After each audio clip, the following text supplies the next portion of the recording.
Hello everyone. இன்றைக்கி நம்ம Tamil short and வீடியோவில் என்ன பார்க்க போகிறோன்னா சாப்டர் 4. ஓகேங்களா? இதுக்கு முன்னாடி 3 சாப்டருக்கும் வீடியோ போட்டிருக்கோம். அதை பாருங்கள். பார்த்துட்டு ஏதாவது டவுட்டுனா கமெண்ட்ஸில் கேளுங்க, நான் சொல்கிறேன். இப்போ சாப்டர் 4ல் என்ன பார்க்க போகிறோம் அப்படின்னா, இப்போ நம்ம ஒரே ஒரு எழுத்துக்கு 2 ஸ்ட்ரோக் படிச்சிருப்போம். ஓகேங்களா? அந்த 2 ஸ்ட்ரோக் என்னென்ன எதுக்கு 2 ஸ்ட்ரோக் படித்தோம்? தமிழில் ராக்கு, ரா இல்லைனா ராக்கு எப்படி படித்தோம்?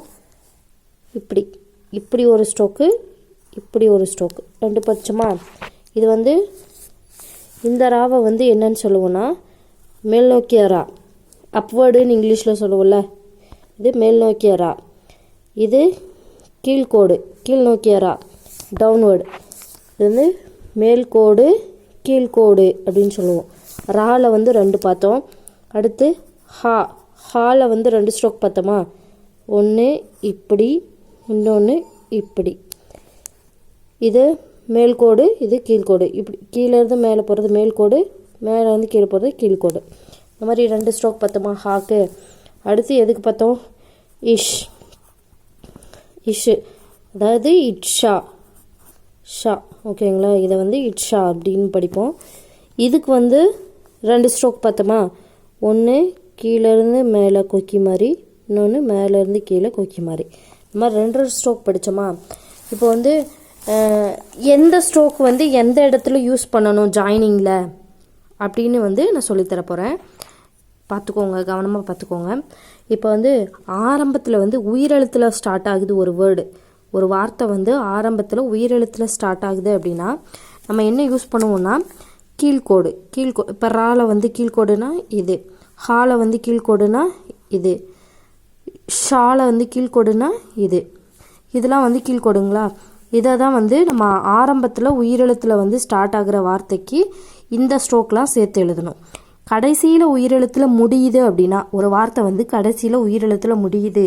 ஃபார் எக்ஸாம்பிள் நேரு அப்படின்றதுல ரூ கடைசியில் ஊன்ற உயிரெழுத்தில் முடியுது. அந்த மாதிரி கடைசியில் உயிரெழுத்தில் முடிகிற ஸ்ட்ரோக்குக்கு எது சேர்க்கணும் அப்படின்னா மேல்கோடு. மேல்கோடுனா ராவில் இது, ஹாவில் இது, ஷாவில் இது, இதெல்லாம் மேல்கோடுகள். இதை தான் நம்ம கடைசியில் உயிரெழுத்து வரும்போது சேர்க்கணும். இப்போது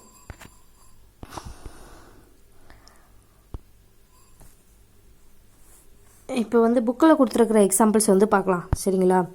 ஊர் அப்படின்னு வருதுன்னு வச்சுக்கோங்களேன். ஊர், இரு. ஃபஸ்ட்டு ஊர் அப்படின்றதுல ஆரம்பத்தில் உயிரெழுத்து வருது. அப்போ ஆரம்பத்தில் உயிரெழுத்து வரும்போது எந்த ரா யூஸ் பண்ணணுன்னு சொன்னேன்? கீழ்கோடு. ஆரம்பத்தில் உயிரெழுத்து வந்தால் கீழ்கோடு. இப்போ ஊக்கு இப்படி சின்னதாக ஒரு கூடு போட்டால் ஊ, இருக்கு இந்த ரா. ஓகேங்களா? ஊ இர், ஊர். ஊர் அப்படின்ற ஊ வந்துச்சுன்னா 3rd பிளேஸ், அதனால் கோடை வெட்டி எழுதணும். ஊ இர், ஊர். ஓகேங்களா? அடுத்து உருமல். உருமல் அப்படின்றதுல ஊ ரூ மா இல், உருமல். ஊ ஃபஸ்ட் பிளேஸில் உயிரெழுத்து வருதா?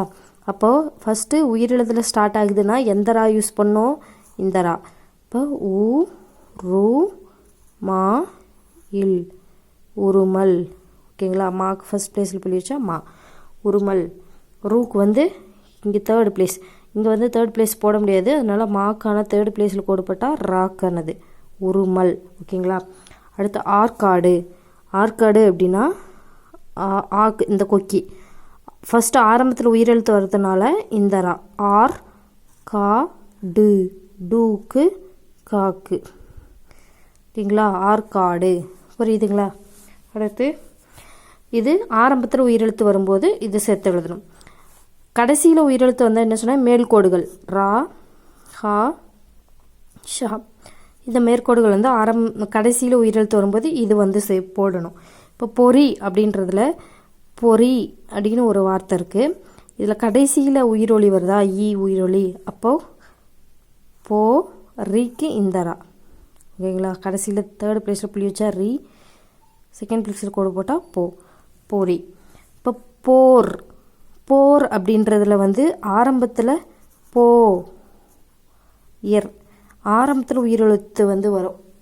இப்போ ப்ளஸ் ஓ போ ஆரம்பத்தில் உயிரெழுத்தில் ஸ்டார்ட் ஆகுறதுனால கடைசியில் இந்த ஸ்ட்ரோக் கடைசியில் வந்து உயிரெழுத்து வரல, அதனால் வந்து இது போர், இது போர், இது பொறி.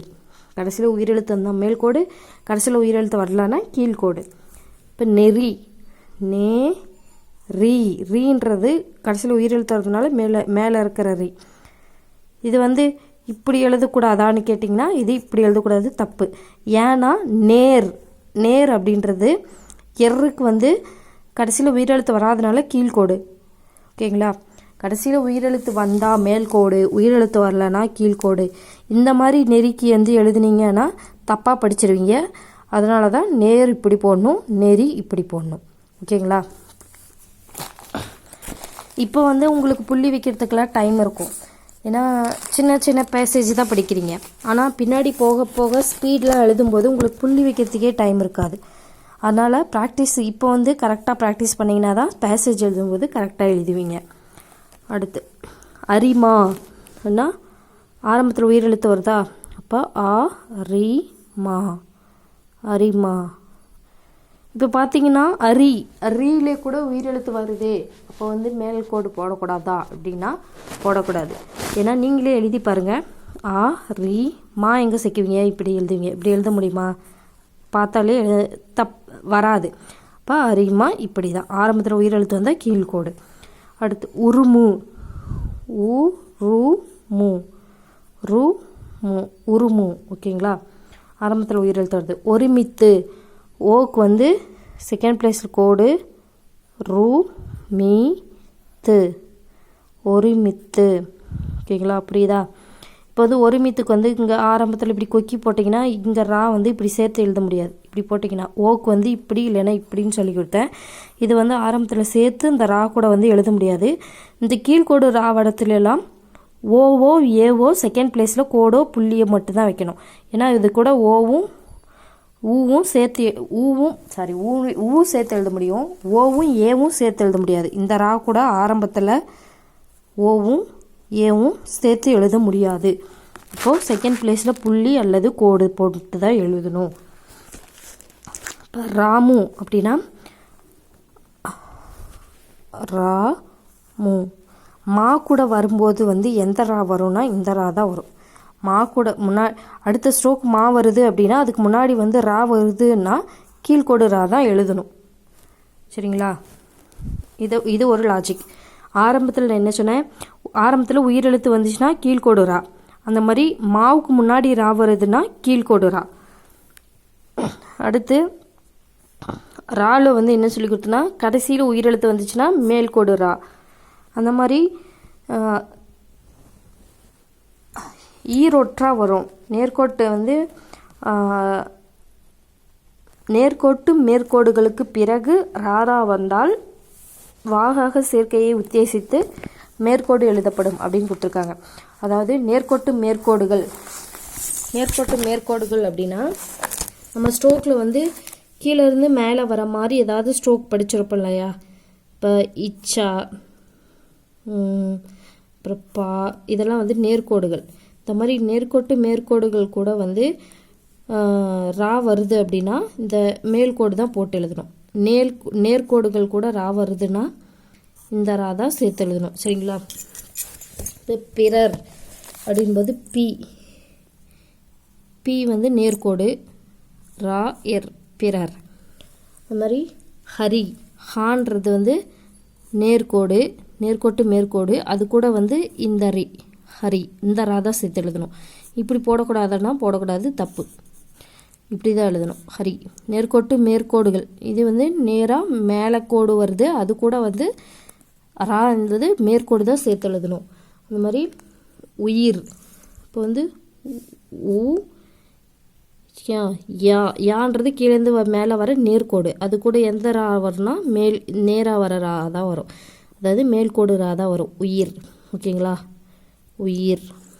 அடுத்து உளறி, ஊ லா, லான்றது கீழேருந்து மேலே வர நேர்கோடு, அது கூட இந்த ரா தான் வரும். உளறி. ஓகேங்களா. அடுத்து சில இடங்களில் வந்து ஆரம்பத்தில் உயிரெழுத்து வந்தாலும் நம்ம வந்து கை வசதிக்காக சில இடங்களில் வந்து இந்த ரா கீழ்கோடு மேல்கோடு அப்படின்றத வந்து மாற்றி எழுதுவோம். அது எந்தெந்த மாதிரி இடத்துல மாற்றி எழுதுவோம் அப்படின்னா, இப்போது இச்சா சா இல்லைன்னா இந்த சா இது கூடலாம் ரா வருது அப்படின்னா, அப்புறம் ஜா டா தா வா லா யா சிறப்பழகரம் இது கூடலாம் வந்து ரா வருது அப்படின்னா கை வசதிக்காக நம்ம கைவசம் வந்து சேர்த்து எழுதுறதுக்காக இந்த எழுத்து கூடலாம் வந்து ரா வரும்போது நம்ம வந்து வசதிக்கு தகுந்த மாதிரி இந்த ராவோ இல்லை இந்த ராவோ வந்து நமக்கு எது போடுறதுக்கு ஈஸியோ அதை வந்து சேர்த்து எழுதுவோம். ஃபார் எக்ஸாம்பிள் இப்போ எரிச்சல் அப்படி வருதுன்னு வச்சுக்கோங்களேன், அது வந்து இச்சா கூட சேர்ந்து வருது. இப்போ ரி இச்சா இல் எரிச்சல். ஓகேங்களா. இந்த ரா அரிசி அப்படின்றதுல ஆ கூட எப்பவுமே உயிரெழுத்து வந்துச்சுன்னா நான் கீழ் நோக்கி ரா சொல்லி கொடுத்தேன். ஆனால் இங்கே வந்து வசதிக்காக அரிசி சா கூட வந்து இந்த ரா போட்டோம்னா இங்கே சா வந்து சேர்த்து எழுதுறது கஷ்டம். அதனால தான் அரிசி எழுதுறதுக்கு வசதிக்காக இப்படி நம்ம வந்து ரெண்டுத்தையும் மாற்றி எழுதுகிறோம். இப்போ எரிச்சல் வந்து உயிரெழுத்து தான் ஆரம்பத்தில் வருது, அதனால் வந்து இந்த ரா போடக்கூடாதுன்னா போடக்கூடாது. நான் சொல்லி கொடுத்துருக்கேன், கீழ்கோடு கூட வந்து வந்துச்சுனாவே சேர்த்து எழுத முடியாது. அதனால் ரி இச்சா இல் இது ஒன்று சொல்லி கொடுத்தேன். அதாவது இச்சா கூட இங்கே சொல்லி கொடுத்தேன் பார்த்தீங்களா, இச்சா சா இதெல்லாம் வந்துச்சுன்னா வந்து கீழ்கோடு போடக்கூடாது, மேல்கோடு போட்டு எழுதணும். அடுத்து ஆறடி டா கூட இங்கே டா சொல்லியிருக்கேனா டா வந்துச்சுன்னா மேல்கோடு. ஆரம்பத்தில் உயிரெழுத்து வந்து இந்த எழுத்துக்கள் வந்துச்சு அப்படின்னா எந்த ரானா மேல்கோடு ரா. இப்போ ஆ ரா டி ஆறடி ஆரா டி. ஓகேங்களா. அடுத்து அராஜக ஆ ரா ஜா கா ஜா இங்கே சொல்லியிருக்கேனா, ஜா வந்தால் வந்து மேல்கோடு. அடுத்து அரிது தா வந்தாலும் சொன்னேன், அரிது து அரிது. அப்புறம் அறிவு அறிவு. ஈரேழு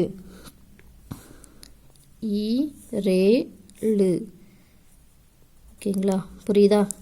ஆரம்பத்தில் உயிரெழுத்து வந்தாலும் இந்த சில எழுத்துக்கள் வந்துச்சு அப்படின்னா அது கூட ரா வந்தால் மேல்கோடு தான் எழுதணும்.